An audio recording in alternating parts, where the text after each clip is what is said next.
অস্বস্তিকর গরমের পর সাধারণ মানুষ যখন একটু স্বস্তি খুঁজছিল, ঠিক তখনই অতিবৃষ্টির হানা। আর এর ফলাফল পার্বত্য চট্টগ্রামের জেলাগুলোর অনেক অঞ্চল বন্যা কবলিত। হাজারো মানুষ আশ্রয়হীন, দিন কাটছে দুর্দশায়। এদিকে রাজধানী ঢাকাতেও দুদিন ধরে বৃষ্টিপাতে দেখা দিয়েছে জলাবদ্ধতা, নগর জীবন প্রায় অচল।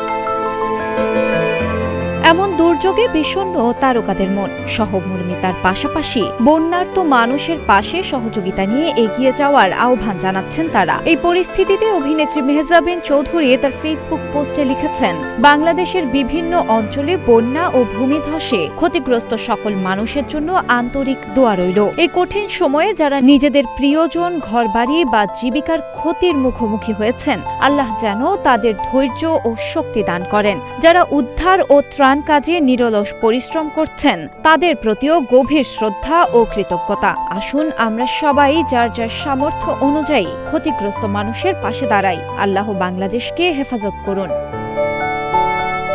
অভিনেতা ইরফান সাজ্জাদ ফেসবুকে তিনি কিছুটা অভিমান করেই লিখেছেন, আমার চট্টগ্রাম ভালো নেই। বাঁশখালী, সাতকানিয়া, চকরিয়া, লোহাগাড়া, কক্সবাজার, বান্দরবান ভালো নেই। অথচ মেজর কোনো নিউজ নেই, কোনো আওয়াজ নেই। মানুষগুলো নীরবে মরে যাচ্ছে, কষ্ট পাচ্ছে, কবর থেকে লাশ ভেসে যাচ্ছে। কুমিল্লা, নোয়াখালী, ফেনীর বন্যার সময় এই চট্টগ্রামের মানুষজন যার যা কিছু ছিল তা নিয়েই উদ্ধার করতে গিয়েছিল। আজকে এই বন্যা পীড়িত মানুষগুলোকে উদ্ধারে মানুষের তেমন কোনো সারা শব্দ নেই, কোনো আওয়াজ নেই। আল্লাহ আপনি রহম করুন। এছাড়াও অভিনেত্রী তানজিম সাইয়ারা তটিনীও বিষণ্ণ হয়ে আছেন। বন্যার্ত মানুষদের জন্য পুড়ছে তার মন। তিনি লিখেছেন, চট্টগ্রাম, কক্সবাজার, বান্দরবান, সিলেট, হবিগঞ্জ সহ দেশের 7টি বেশি জেলা এখন পানির নিচে। হাজারো ঘরবাড়ি তলিয়ে গেছে। মানুষ ছাদে, আশ্রয় কেন্দ্রে না খেয়ে দিন কাটাচ্ছেন। আমরা যারা ভালো আছি তাদের দায়িত্ব তাদের পাশে দাঁড়ানো। এক প্যাকেট শুকনো খাবার, এক বোতল পানি অনেক বড় সাহায্য হতে পারে।